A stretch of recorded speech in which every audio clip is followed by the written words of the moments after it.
Hey, one of the cool things about the internet and YouTube and the evolution of technology over time has been the fact that we're able to hear opinions and perspectives from people who we otherwise wouldn't have heard from 20, 30 years ago, back when we depended on television and television networks to deliver information to us. Now we're able to go to the internet and hear from virtually anybody that wants to be heard.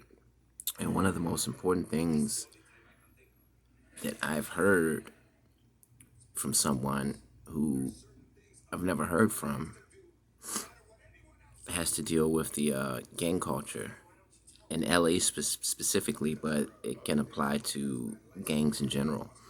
The founders of the Crips and the Bloods out in Los Angeles actually have platforms on the internet in which they speak about the history of the Crips and the Bloods, starting from the genesis back when they were all in middle school, high school.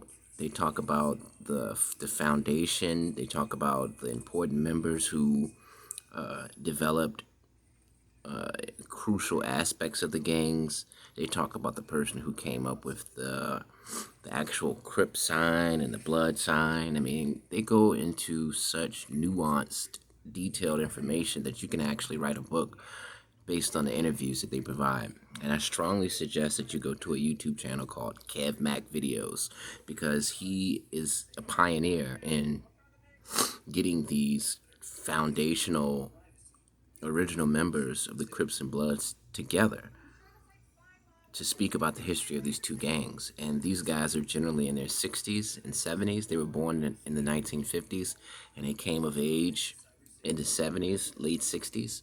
And one of the greatest things that one of these guys said was that he's almost 70 years old now, and he's one of the original members of the Crips. And he said, we never evolved past the teenage mentality. He said that the Crips and Bloods were formed by teenagers. We were little kids in junior high and high school. The oldest members back in the formational years, the developmental years, had to be 17.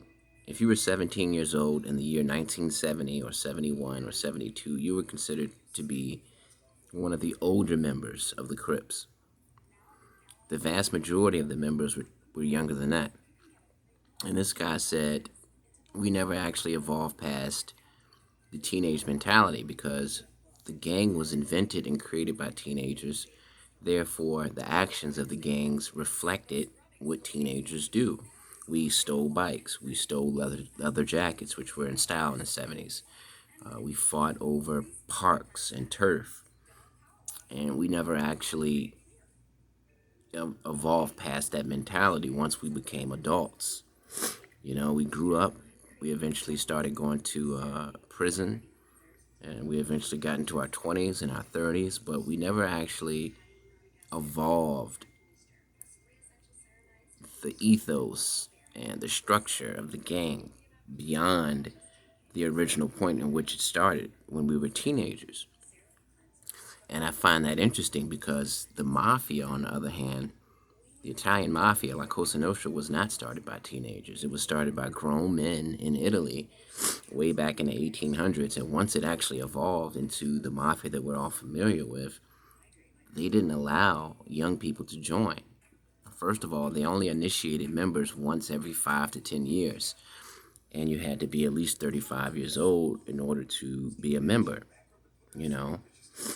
They would never recruit a teenager or someone in their 20s unless they were like a prospect, you know, somebody who was earning their stripes, but they weren't official members yet. They were understudies who were hoping to be members. And the Mafia was interested in adult crime, organized crime. They were interested in labor union crime. They were interested in racketeering of all sorts, you know, bid rigging and construction. They were doing things that a teenager doesn't even understand. They were into crime that only adults can even explain to you. So I think that it's interesting that a lot of the black gangs, specifically in this case the Crips, the members who created the gang actually admit that in its 50-year existence, it's never moved beyond the teenage mentality. It's never evolved past the point in which the original teenagers who created the gang had it at. It's still stuck in that same phase. The members are still doing the same things. And of course, crime is bad, but if those gangs did evolve past the teenage mentality, that means they would be structured in a more adult way. And instead of killing each other over rivalries and retaliation over,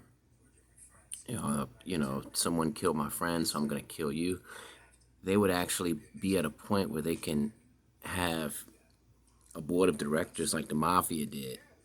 So whenever a conflict came about, things would get discussed at this board of directors meeting. And you wouldn't be able to kill people without the approval of this board of directors. The Mafia, they had the commission. You could not kill anybody unless you had the approval of the commission. And the commission would strive to work the problem out because they understood that murder is a very bad thing because it brings heat onto the whole organization, you know. So, and mind you, the Mafia isn't just one organization. It's a group of organizations, a group of gangs that came together in order to have better structure. They're all rivals, but they're friendly rivals. And they all come together in this board of directors meeting so that they can iron things out, such as whose territory is whose business ventures are who has conflict with who wants to kill who, what beefs do we have to stop. And they have this structure in place so that these different gangs that make up the Mafia can can prosper financially without the attention of law enforcement. Because the Mafia, people say the Mafia as if it's just one group that's on the same team. That's not the case. The Mafia is 5 different families that have 5 different interests. They're competing with each other. A lot of them don't like each other, but they understand that they have to come together on an organizational level in order to communicate properly with each other so that they don't bring the heat of law enforcement. And these gangs like the Crips, they haven't gotten to that point yet. They try to have peace treaties and stuff like that, but they can't even get the leadership to come to the table to talk oftentimes because they're so caught in this revenge mentality. You killed my friend, so I'll never be able to speak to you again. And that's not an adult way of looking at things. An adult way of looking at things is like the Mafia.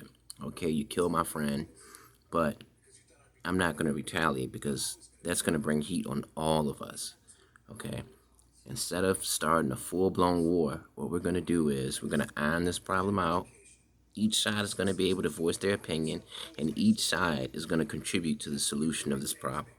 We're not going to have a back-and-forth war because we're all into this thing for one reason, and that's to make money. And if we got 2 sides warring with each other, that's going to prevent us from making money, and that's going to cause us to go to prison. We don't want to be known. We don't want any attention on us. We want to be under the radar, underground. We want no one to know that we exist. So we have to make sure we iron this problem out. And that's the difference between a teenage mentality gang that hasn't evolved past that teenage mentality and a full-blown adult, mature organization. Peace.